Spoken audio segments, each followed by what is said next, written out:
I would like to welcome everyone to this week's BAA webinar. A couple of points just to begin with. This is being recorded and also live streamed to YouTube. And we'll have the presentation to begin with, followed by Q&A at the end.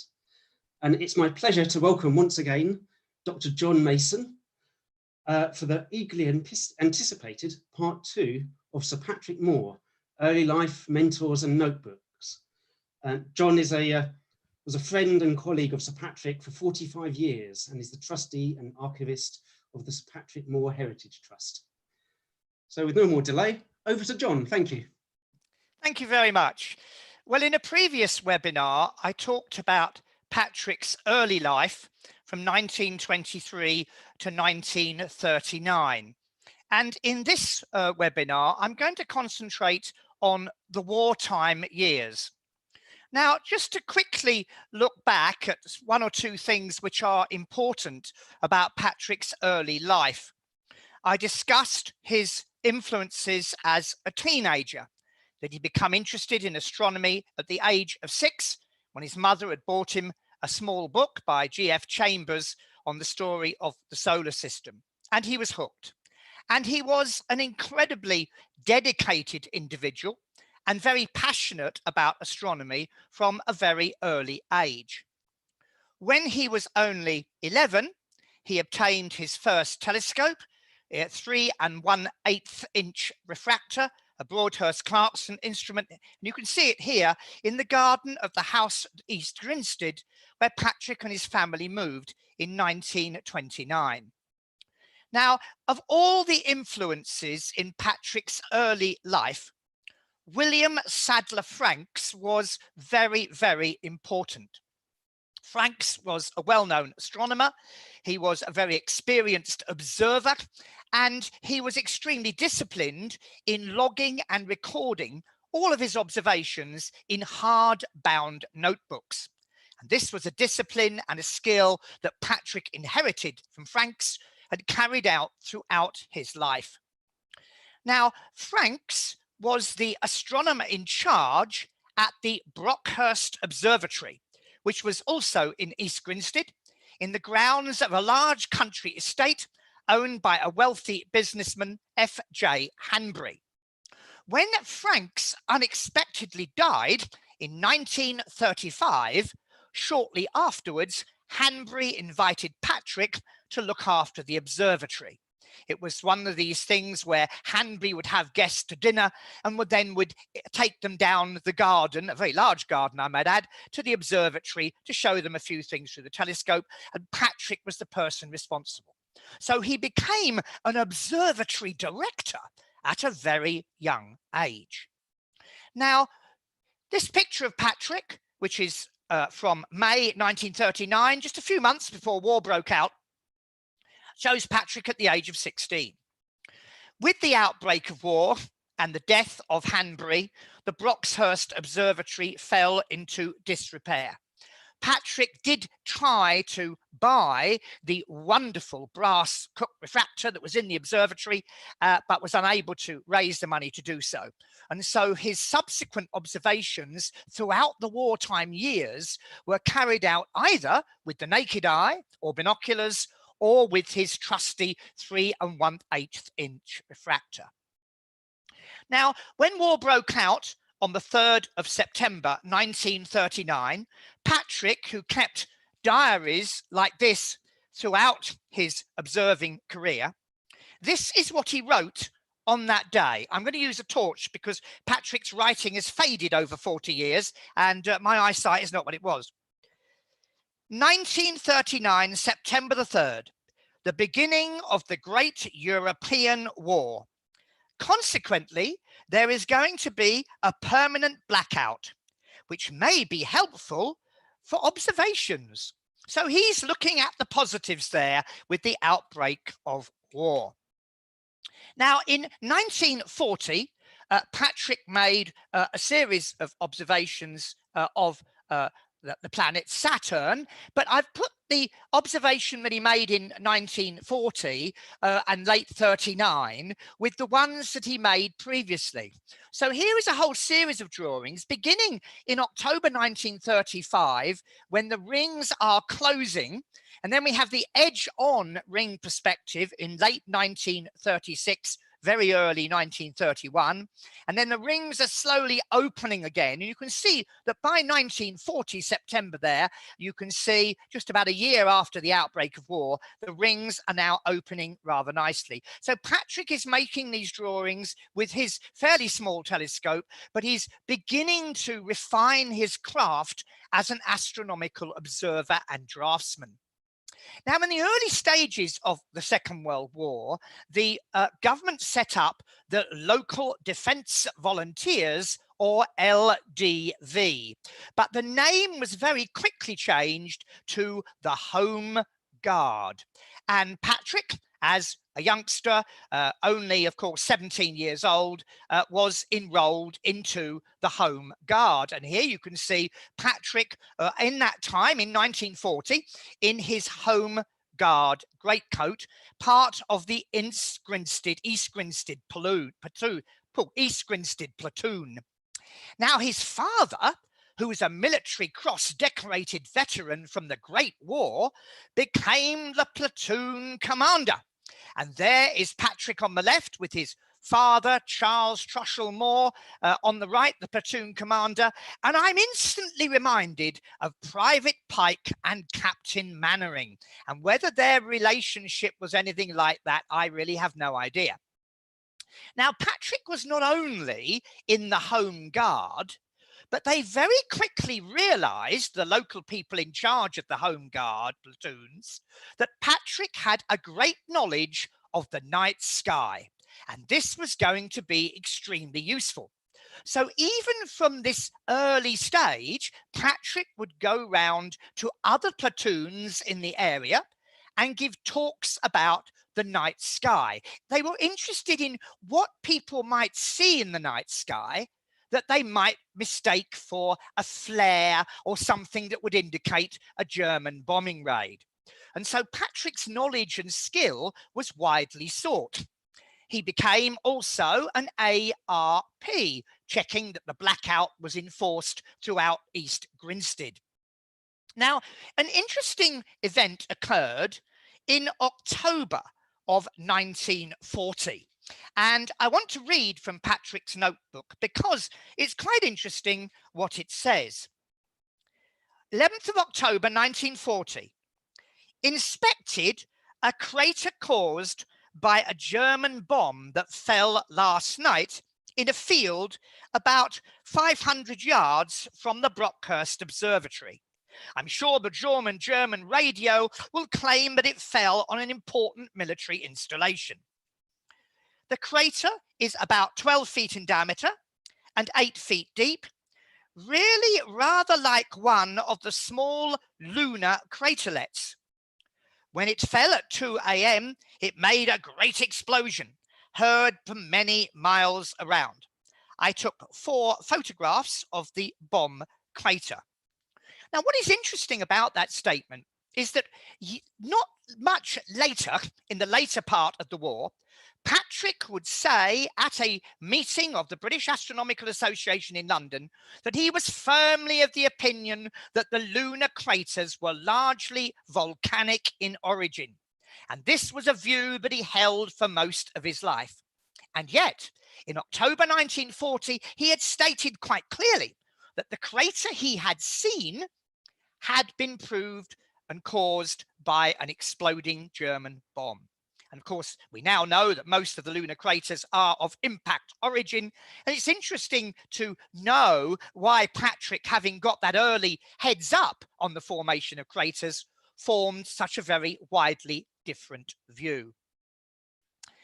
Now, as I say, the Home Guard, the ARP work that Patrick did, not only involved him in giving talks to local groups to tell them about the night sky, but he was also involved in a certain amount of training. And one evening, there was a training exercise going on, and someone came rushing in and saying, there's a bright German flare falling, maybe there's a bombing raid coming, and everybody was panic, panic, panic. Patrick went out and proudly proclaimed, it's the planet Venus. How could anyone mistake the planet Venus for a flare from the Germans, he thought. But there you are, that's Patrick all over. Now, we can see that Patrick, in the early parts of the war, is carrying out his observations with his small telescope. He's also doing a lot of naked eye and binocular work. But let's have a look at the last really detailed lunar studies that Patrick did for most of the war. These are some drawings he made of the moon in the summer of 1940. And you can see there that he's drawing the Mare Imbrium, and he's drawing small craters and craterlets in that region.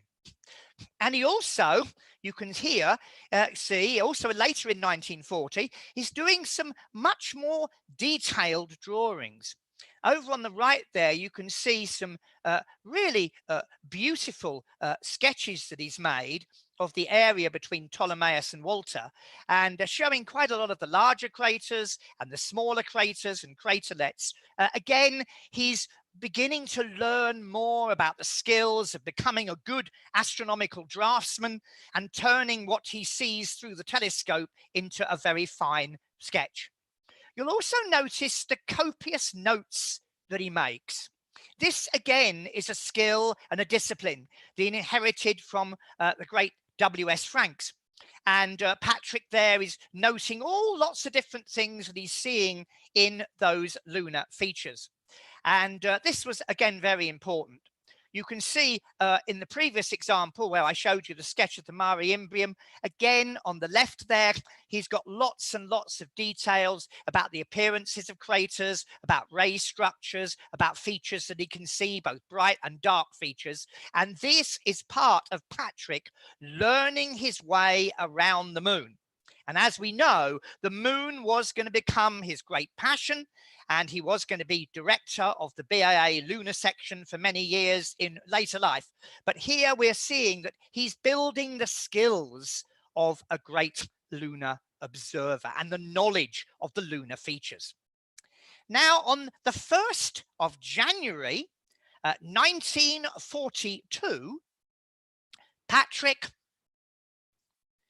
goes and signs up to become enrolled to the RAF. So 1942, January the 1st, this is the entry he wrote in his diary. I went today to Euston House, where I was accepted as a pilot in the RAF and formally attested. Consequently, it looks as though I shall be unable to do much observing after the coming spring. Being a volunteer, I shall be called up as soon as there is a vacancy for me. It is interesting to note that I was accepted in spite of my short sight, which will necessitate special lensed air goggles. So he's signed up for the RAF in early 1942 in the volunteer reserve. And here you can see the first entries that he makes in his notebook of his travels around the country in his early years in the RAF VR. You see, he starts off in July, on the 13th of July, 1942. He joined the RAF as a trainee pilot. And you can see there the various places that he went from, starting off in St John's Wood, Ludlow, Cosford, Stetton, back to Cosford, then a bit of leave in East Grinstead, then Ludlow, and then down to Paignton in Devon, where he would join the initial training wing and start to fly. Now, we have a couple of pictures of Patrick in those early years when he's first joining the RAF VR. Is a picture of him taken in 1942, looking rather smart there. And of course, his mother, very proud, and here he is standing with his mother in the garden at the house at East Grinstead. And you can see he's a pretty tall young man, bearing in mind he is only 19 years old at this time.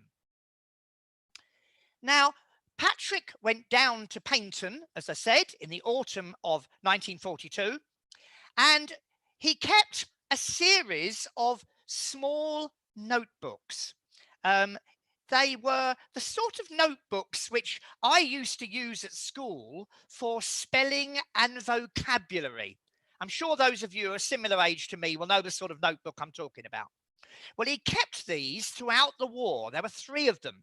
They were his wartime observing notebooks, and he recorded everything. And you can see here a couple of pages from his time at Paignton in Devon in October 1942. He moved to Cosford at late October 42. But you can see there a very interesting record there for the 21st of October 1942. And bear in mind, he's in Paignton in Devon. Aurora Borealis by 5:30 was quite noticeable, extending in a concentration in the direction of Leo, past Beta and Delta, and reaching Alpha. Small clouds like Sigma and Rho Leonis registered in its were much reduced in appearance brilliantly. Small stars, yes. So he's basically saying that the aurora was bright enough to dim some of the fainter stars in the constellation of Leo. So that's an interesting observation of the northern lights from somewhere as far south as the southern part of Devon. But bear in mind, of course, with the blackout, the sky would be very, very dark to the north. Now, you can see here that Patrick goes to Cosford on the 25th of October. Now, what is interesting is that something happens in late October. He befalls some accident. We do not know what that accident is. And we were unsure of exactly whether he was hospitalized or not until shortly after Patrick's death. A lady wrote to the trustees of the Heritage Trust and sent this very interesting piece of paper. It's from Ward 5 at the Cosford Hospital on the 30th of October 1942. And you can see there are all sorts of RAF personnel in the ward, which they call the mental ward. And you can see that among the signatories there, halfway down on the left-hand side, Patrick A. Moore. And there is no doubt that that is our Patrick, but why he was hospitalized and what happened, we do not know. We know that Patrick had a number of accidents during the war, some of them flying accidents, some where he may have fallen off his motorbike. We don't really know exactly which this was, but certainly he was hospitalized at that time. Now, by the end of 1942, he'd headed back down again to Paignton in Devon, where he joined the initial training wing, A Flight 1 Squadron, where he was doing his training for aircrew. And you can see Patrick standing right in the middle of the back row. And you can see already he's taller than just about everybody else in that picture. And here we have another picture from the same period. And Patrick here is second from the left in the back row. Again, not looking quite as tall in that one, but nonetheless, you can see that there are some of his fellow trainees in that time. Now, throughout Patrick's time, when he was training with the RAFVR, as I said, he kept these notebooks of his observations. And I'm going to go through one or two of the sample observations of things he was doing at that time when he was doing his early training from Christmas 1942 right the way through to the summer of 1943. And first of all, we can see that he observed a lot of variable stars. These were generally bright stars, some of which could be seen with the naked eye, some of which could be seen in binoculars. And you can see there on the right there, a list of the variable stars that he had under watch and the number of observations that he has made of those particular stars. And again, you can see that here we have a summary of some observations from the early part of the war, or beginning just before the war in January 39. And you can see there, again, Patrick's attention to detail, the date, the time, the clarity of the sky, and the estimate of brightness. This is the star Epsilon or Regae, a very unusual eclipsing variable with a period of 27 years. But one of the stars that Patrick observed a great deal throughout his entire life was the star Betelgeuse Alpha Orionis, a red supergiant star in the constellation of Orion, the top left star, as you look at it, an irregular variable, as I say, an M-type giant. And here we can see, beginning well before the war, some estimates of Alpha Orionis. And here we are, I've skipped a couple of pages in the log, and you can see observations being made through 1939 into 1943. And you can see that he's recording the brightness as generally somewhere between about magnitude 0.3 to 0.8, with most of the estimates being around 0.6, 0.7. And it's interesting that the faintest that he records here is about magnitude 1. He would have been absolutely fascinated by the deep fading of Betelgeuse earlier this year, the end of last year, 2019, and early 2020, when Betelgeuse between October and February dropped down to about magnitude 1.8. Patrick did record a deep minimum, as he called it, of Betelgeuse in 1944-45, when it went down to magnitude 1.4, but nonetheless, the minimum that we saw earlier this year was even deeper than that. And Patrick, had he been alive, would have been fascinated to see that. On the right, we have some observations that Patrick made of the slow nova DQ Hercules, discovered by the meteor astronomer J.P.M. Prentice in 1934. And there are some estimates Patrick made of that star, a nova, and fading, as you can see, quite dramatically during 1935, becoming below naked eye brightness that autumn. So there we have some of Patrick's variable star observations. He also was very interested in the star Gamma Cassiopeiae, and you can see here that he's recorded his observations here with the star fluctuating between about magnitude 2.4 and 2.8. It is interesting that he'd watched the brightening of the star in the mid to late 1930s and kept it under observation throughout the wartime years. Now, the astronomer astronomer W.S. Franks had, before the war and throughout his career until his death in 1935, been very interested in the colours of stars. In fact, W.S. Franks was director of the BAA star colour section for some years. And Patrick had always wanted to carry on Franks's work. And you can see here a page out of his notebook from the early war years where he is still recording the colours of stars according to the nomenclature that Franks had taught him. And so he's carrying on the work of Franks, even though Franks has passed away, and Patrick is carrying on that tradition.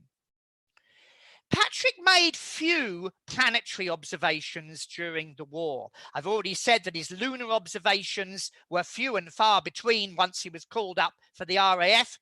He did make some observations of Venus, and this is the only opposition of Mars that he covers in any detail, and this is the opposition of 1941, and you can see there some small sketches there made with his 3 1/8 inch refracting telescope at East Grinstead, and his usual notes on the left hand side. Apart from Venus and Mars and those early drawings of the moon, Patrick's lunar and planetary work was fairly few and far between during the wartime years. Now, in the latter part of 1943, Patrick would go off to Canada for his navigator training. But I want to mention something that happened on the 9th of July, 1943. Now, during 1943, Patrick was moving mainly between RAF Cranwell and Prestwich. We know he was at home on the 1st of July, 1943, and we know he saw the eclipse on the 15th of July, 1943. But on the 9th of July, 1943, there was an event that Patrick would certainly have been deeply affected by, whether he was in East Grinstead at the time or not. And certainly the whole of the town was affected. At just after 5 p.m. on the afternoon of the 9th of July, 1943, a lone Dornier bomber that had been separated from the rest of its group was flying over East Grinstead, and it dropped its bombs on the town. And one of those bombs hit the Whitehall Cinema.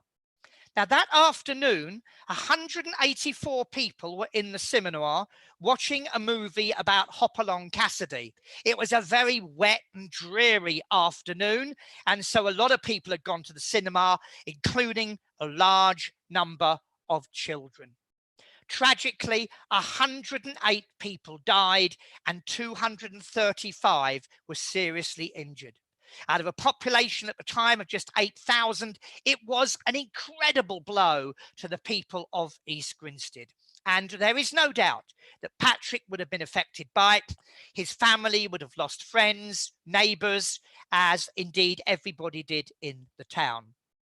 And as I say, we don't know if Patrick was at home at the time, but certainly he had been at home only a few days earlier. Well, at the end of 1943, Patrick would head off to Canada for the next stage of his training. You can see here the log of where he was. You can see there that lunar eclipse on the 15th of July when he was at Cranwell there, and he's back in East Grinstead in November. And then after a brief spell in Manchester, he goes off to New Brunswick, to Moncton, to start his proper training as a pilot officer, as a navigator. And we can see here, this is an extract from Patrick's original navigator's notes made at the time. Again, you can see it's absolutely beautifully produced. Beautiful drawings, beautifully written up. He's logging all the things that he needs to know to become a good navigator in the RAF. And Patrick, this notebook is full of beautiful drawings and notes like this. This is an example of one of what he called his active service books. He kept 3 of them throughout the war years. This is number 2 for the years 1943 to 1944, and covers the time from when he left Prestwich to go off to Halifax, Nova Scotia, to New Brunswick, and then throughout his time training in Canada to when he comes back to the UK in the summer of 1944, around the time of D-Day. And it was in these notebooks that Patrick would record incredible details about things he observed.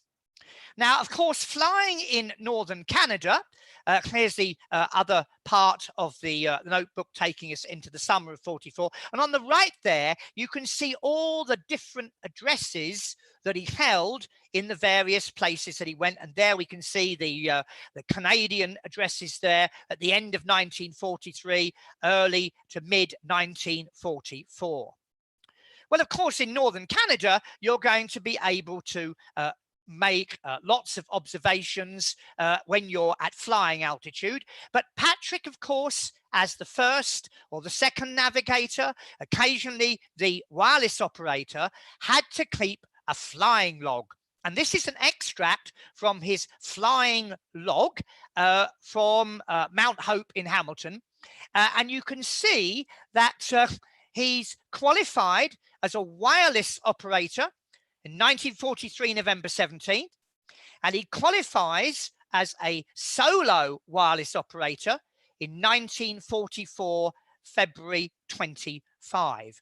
And you can see he's flying as a solo navigator there later after that. So it's very interesting to look at the different logs that he kept, and again, meticulously kept. Now, the Northern Lights, of course, are a fantastic sight across Canada, and from flying altitudes, Patrick had many superb views of this, one of nature's greatest light shows. And I thought I'd share with you an extract from one of those notebooks on the 18th of March, 1944. And you can see he's over Lindsay at a height of 6,000 feet, and he's observing some variable stars, Alpha Cas, Gamma Cas, Alpha Orionis, Beta Leonis. And you can see there, he's also observing the aurora. He said, coming back in the region of Guelph and Ghat, a very fine display of aurora borealis developed. At 22:05, two very marked auroral arches with a distinctively greenish tinge, and at 22:10, a rain was seen, passing through Betelgeuse and far as Castor and Jupiter. Unfortunately, I was too occupied with navigating the aircraft to give the aurora the attention it really deserved. The display appeared to have died down by the time we reached Ghat at 22:05. Height of these observations, 6,000 feet above sea level. So he's obviously got a glance of the aurora, but he's bemoaning the fact that he's got to navigate the aircraft, so he can't give it the astronomical attention it deserves. How typical of Patrick that is. Well, he comes back in the summer of 1944 as a fully trained navigator. And here we can see a lovely coloured print from when he returns in the summer of 1944 with the prominent N in his single wing there, indicating that he is a trained navigator in the aircrew officer. And here he is in the garden at East Grinstead in his full uniform, and of course posing with his mother, Patrick with the pipe standing on the left, and remarkably, someone who is even taller than Patrick standing on the other side. Unfortunately, Patrick never noted anything on the back of these photographs, so we do not know who the other gentleman is. Perhaps one of his flying colleagues or a local friend. We cannot say. But if anybody has an idea who this might be, then do please let me know. So here we have Patrick with yet another friend in the garden at East Grinstead. Again, Patrick looking imposing with his pipe and his uniform, his colleague standing there. Again, we don't know who this is, so if you have any idea, do please let me know. It would help us to piece together these bits of Patrick's wartime life. And then in the summer of 1944, Patrick heads off to the Aircrew Officers School at RAF Hereford, A Wing, 3rd Squadron, A Flight. And again, there is Patrick in the back row, second from the right. And he's obviously now doing a lot more flying. He's goes into flying Wellingtons at this time. and we can see that here is a picture taken outside an officer's mess. Again, we have no idea where this was taken or who the other people are in the picture, but Patrick is very obvious there, standing just left of centre in the back row with his pipe firmly in his mouth. And again, if anybody has any idea where this might have been taken or who these people are, we would love to know. So with Patrick being in the Wellington squadrons, he is flying around quite a bit in Scotland. He's based in Lossiemouth and in Elgin. And here again, we can see some extracts from those lovely notebooks. And you can see there that he says, looking at the top right, at 2300 hours, an aurora was reported by my pilot officer Wall, who was flying over Lossiemouth at 2000 feet. His description was green in colour, feeble arches, rays and streamers like searchlights. I myself did not see this aurora. So Patrick's enthusiasm has affected other people in his squadron, people flying other aircraft who are reporting to Patrick their astronomical observations. And then the following night, at 2200 hours, flying over Lossiemouth at 1500 feet, Patrick receives a lunar rainbow.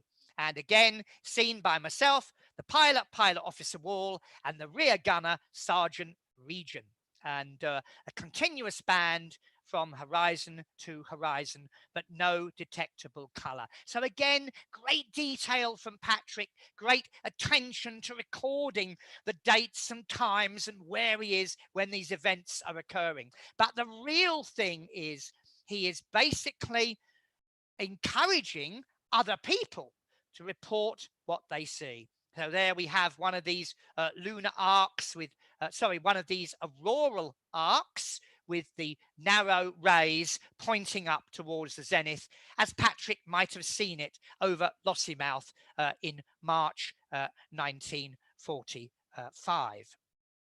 Now, that was, yes, March 1944, I should say. So we have the crew that we have here, a picture that hung in Patrick's study for all of his post-war life. It was a picture of which he was extremely fond, and it's a crew of 6 from a Wellington bomber in which Patrick had a near-death experience. In December 1944, he'd become a flying officer, and in early January 1945, he was in a Wellington with this crew flying out of St David's in Pembrokeshire. At about just under 20,000 feet, the Wellington stopped responding to the controls because the controls had iced up, and the bomber rapidly descended to 4,500 feet, and the crew were getting ready to bail out. There were 6 parachutes, but they noticed that one of them, the ripcord, had already been pulled, and therefore it may not operate. And so they had a decision to make. Did they try and have 2 people to go on 1 parachute, or did they try and land the plane? Well, they did manage to land the plane somehow and bring it up back to RAF St David's in Pembrokeshire. So here we have the crew's part jobs: the bomb aimer, navigator, Patrick, and air gunner at the top, the air gunner, pilot, and radio operator below. And these are the names as we can make out on that picture. You can see that we can only be sure of 2 of the people: the radio operator, Guest Dempster, and Patrick himself. The others we are reasonably certain. The pilot, Andre, we believe was Belgian, and Patrick was taught a lot of French by a Belgian pilot, he would say, after the war. And Patrick became quite good at French, but he apparently always said he spoke it with a Flemish accent because of his teacher.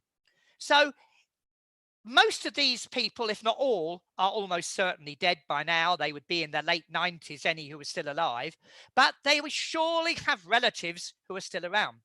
And if anybody knows of any relatives of this crew who might be still alive, again, I would be very interested in talking to them. After the war, Patrick joined the Pathfinder Club. And here you can see we found among his effects after he died, his membership card from the Pathfinder Club.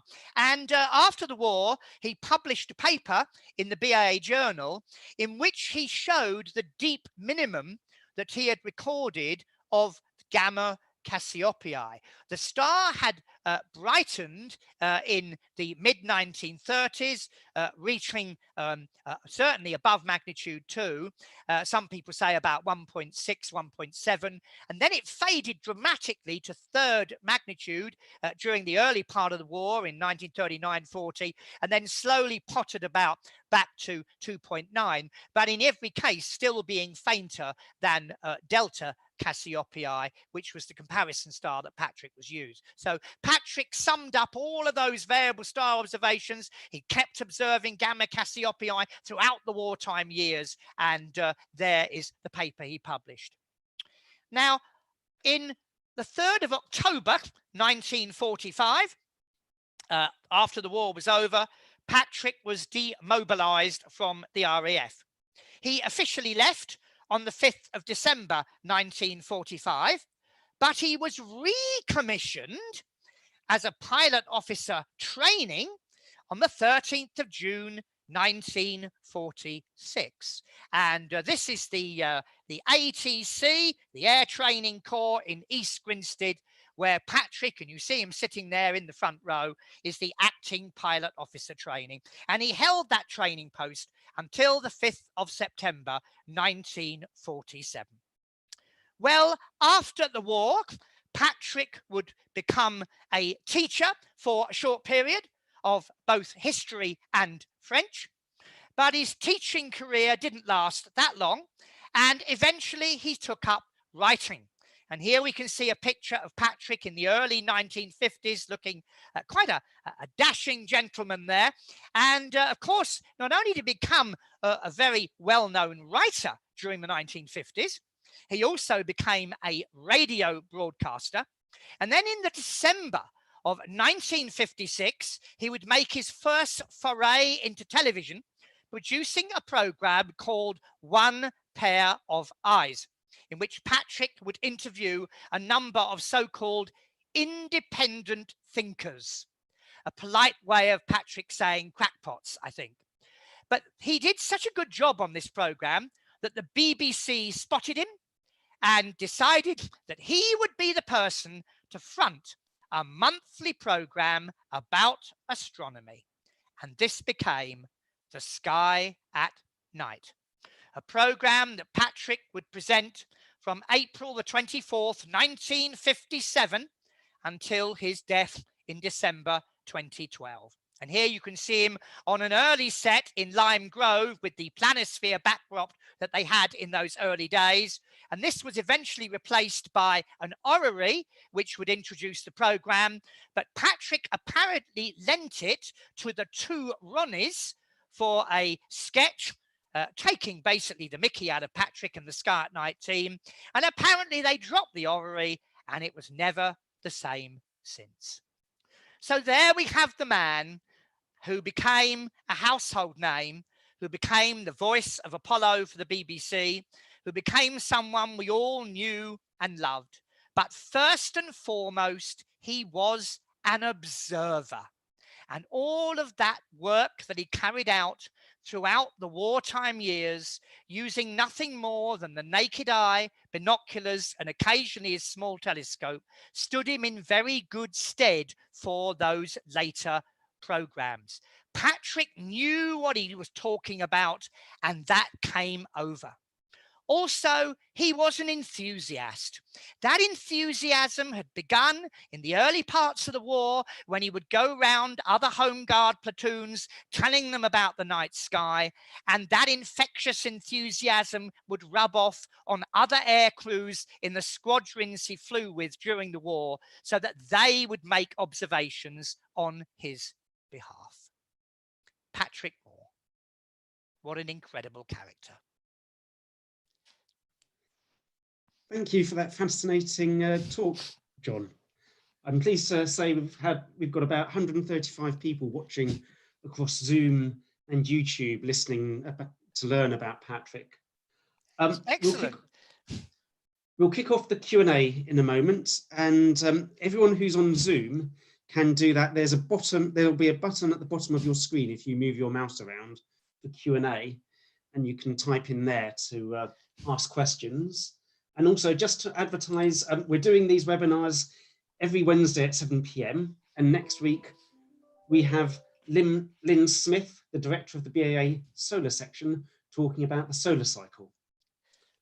The first question we have is from Pete Sherman, which is, when did Patrick's opinion change on crater formation from volcanic to impact? Well, I don't think Patrick's opinion ever really changed. He and I, in later years, would argue about this quite intensely. I think probably in the last decade of his life, Patrick was really slowly coming round to the fact that, yes, most of the craters were of impact origin, but he was a man who would like to stick to an opinion. He would like to argue his corner, and you'd never get him to admit that most of the craters were of impact origin, but I think deep down he realized it. But he was always willing to argue the volcanic side of the origin. But to me, the amazing thing is that, having seen that impact crater so early in the war, that he changed his opinion very, very quickly within just a couple of years to believing that the lunar craters were volcanic in origin, an opinion he kept for virtually all of his life. Thank you, John. And just to answer Rob on the webinar chat, you can ask questions on your smartphone if you have the Q&A button. Otherwise, if you don't, you can have a type in the webinar chat and I'll pick it up from there in a moment. We next have a question from Richard Bottle. Was Patrick ever involved in combat?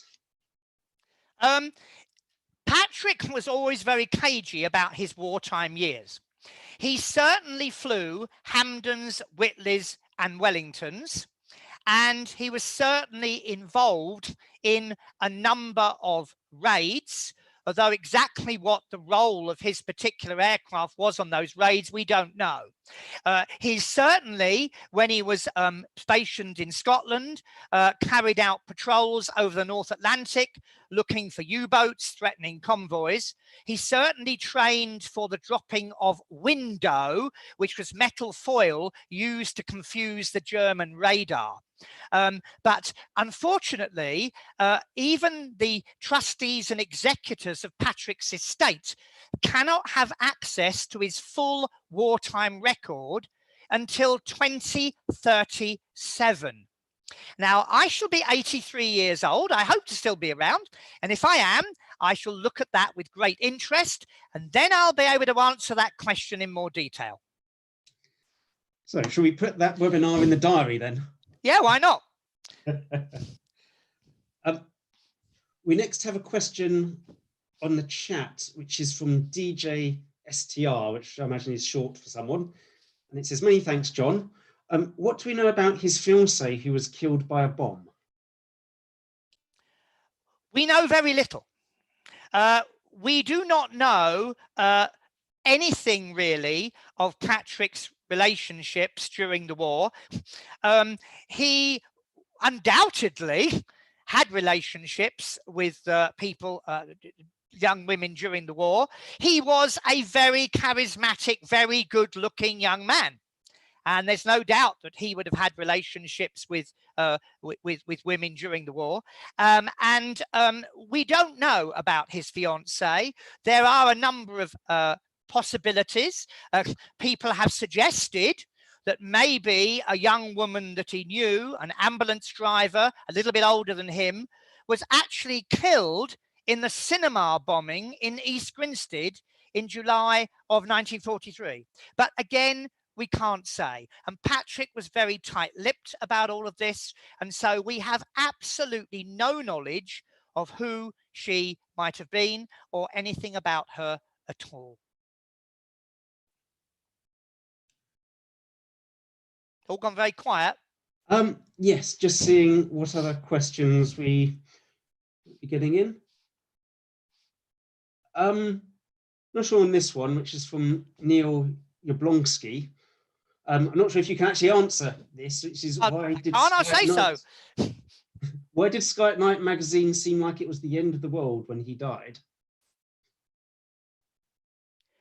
I'm not sure that Sky at Night magazine did think it was like the end of the world. For those of us who were close personal friends of Patrick, it was unbelievably difficult time, and I still miss him terribly. But I'm not sure that it was the end of the world, and Patrick certainly wouldn't have wanted us to think that. He would have wanted things to go on. He would have wanted us to be doing exactly what we're doing now. And I can't remember how Sky at Night covered it at the time. I'm not sure that they thought it was the end of the world, really, but I don't know. And related to one of the earlier questions, wasn't he engaged to Lorna, who was killed in the war? That's from Tim Milton. And he also says, great talk, thanks. Again, we have no information. We don't know who the person was. We don't know whether her name really was Lorna or that was the name that Patrick gave her. He did not like people poking their nose into his personal affairs. And even when Patrick had a few drinks inside him and would tell you stories of the war, some of which were true, some of which were probably embellished, as all stories are, he was always very tight-lipped about this episode in his life. And so I can't throw any more light on it. It's not something that I really discussed with Patrick personally, because it was clearly something he didn't really want to talk about. And as a friend of his, I didn't talk to him about things that I knew he didn't want to talk about, really. He was never that keen talking about the war. But, you know, my father, who served in the Royal Navy, he wasn't very keen talking about the war either. And I actually, to be honest, I know more about Patrick's wartime career than I know about my own father's wartime career. It's one of those things that a lot of people from that era just did not want to talk about the war. We have a question in from Richard Bottle, which is, how did his interest in music develop? His interest from music, I covered this in the first webinar, began from a very early age. Even when he was only 6, 7 years old, he would start to play the piano. He never had formal music lessons. He taught himself how to play the piano. He taught himself how to write music. As he would say, I've never had a music lesson in my life. I'm a tunesmith, he would say. But he had perfect pitch, and he could listen to a tune and he could play it on the piano. He could write it down. And very often later, when Patrick was composing music of his own, particularly waltzes, polkas, military marches, he would play it and then he would write it down afterwards. He would have the tune in his head. So that was something that he had as a gift. And later, not only would he play the piano, but he became a very keen percussionist. Again, quite early in life, he got a glockenspiel, a small xylophone, and he was a very accomplished drummer and percussionist, as well as being a piano player. Thank you, John. And another question from Tim Milton. What telescope was used for the 1940 observations of Saturn? Was it the Cook refractor? No, the Cook refractor at the Brockhurst Observatory, Patrick was unable to use after Hanbury died. And even though he'd wanted to buy it, the cost, which I believe was £87, which was a staggering sum of money in those days, more than Patrick had. So those observations were all made with Patrick's trusty 3 1/8 inch brass Broadhurst-Clarkson refractor. Great, thank you, John. At the moment, we have no more questions coming in. Okay, no worries. What I'll do, I'll just, whilst we wait, just see if there's any more, and before closing up, just to advertise again, next week we have the Solar Cycle by Lynn Smith, the director of the BAA Solar section. We also have all of the weekly webinars recorded and posted on the BAA YouTube channel. So if you missed the beginning of this one, or if you missed part 1 of Sir Patrick Moore's early life, then you can get that on YouTube. We also have a number of other videos on there. Recently, we have observing highlights for Mercury and Venus, and also, again, the Whirlpool Galaxy by, again, Dr. John Mason. All those available on our channel. And we do have a couple of other questions come in just while I was... yeah, fire away. So, John of the OU, did Patrick have a strong mathematical background? No, he didn't. Patrick didn't have a strong mathematical background, but in later life, he would always say that he was no good at mathematics. But I have gone through his navigation notebook, and there is no doubt that when Patrick was training as a navigator in 1943-44 in Canada, and I showed you an extract from his navigation notebook, he actually was carrying out some quite difficult calculations, but they were all done according to a prescribed formula. So you went through the same procedure every time, and those formulae were all written down. So all Patrick had to do was plug in the numbers and get the answer out. But of course, we must also realize that he had an incredible knowledge of the night sky, and so he was able to navigate by the stars as well as through the formal astronavigation process. But he wasn't a great mathematician, but certainly he was able to carry out the navigational calculations that were required for his navigator duties. And we have a question from Peter Hanna. I have a first edition of Patrick Moore's Guide to the Moon. Was this his first book? As far as we know, it was. He wrote quite a number of books around that time. But if you remember, someone asked me a similar question in the previous webinar, and I said there is one book that Patrick wrote long before any of them. The very first book he ever wrote, he wrote when he was probably maybe 10, 11, 12 years old. And it was an introductory guide to astronomy written for his mother. So there's only one copy of it. It's gone to the Science Museum's National Archive at Broughton. And that is, in truth, the first book that Patrick wrote. But there is only one copy, and it was only ever read by one person. Great, thank you, John. We're receiving a lot of thanks for your talk. And John thank you for coming. Thank you for listening. Keith Parsons, Philip Jennings, and we have a question from Dominic Ford, which is... Oh, hi, Dominic. Will there be a webinar on Patrick's later life? That's an interesting question. It's taken years to get some of the material together that I've got so far. I might consider doing some aspects of Patrick's later life, but certainly a lot of the Sky at Night years are well covered by other things, by various books that Patrick wrote himself. I might do something about the 1950s and that's lead into his early years on the Sky at Night, but it certainly won't be any time soon.